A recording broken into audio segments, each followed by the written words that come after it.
ГСП онлайн. Городские новости сейчас. Среда. Заседание Горсовета. Вне заявленной поездки предложение вносит Евгений Карпаев, депутат округа номер 22. Он предлагает местному совету расширить врачебно-физкультурный диспансер, придав ему помещение рядом по адресу Первомайская, 15. А республике предлагает заложить в бюджет на 2018 год средства на его оснащение в Ухте. Инициатива продиктована тем, что, по мнению депутата, существующее сейчас не отвечает нуждам города. У местного медицинского руководства свой взгляд. По нормативам тот минимальный объем, который мы должны иметь по оснащению, у нас обеспечен. По штатным единицам, штатные единицы выделены, не все укомплектованы. И по всем нормативам, которые действуют в нормативных документах Российской Федерации, все лица, которые занимаются, начиная со 2-го года в детских, юношеских и спортивных школах, охвачены углубленным осмотром 98% на территории Мурманска. К этому Светлана Шинкаренко добавила, что врачебно-физкультурный диспансер в республике располагается в Сыктывкаре, а на местах, в том числе и в Ухте, есть отделение.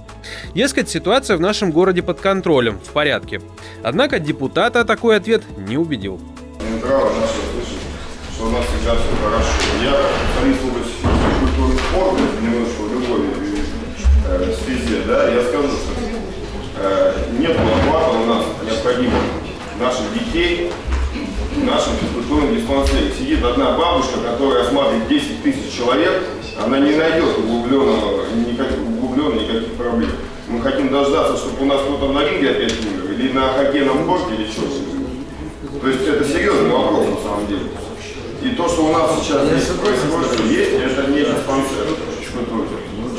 Я занимался спортом профессионально, я знаю, как выглядит врачебно-физкультурный диспансер и как осматривают спортсменов.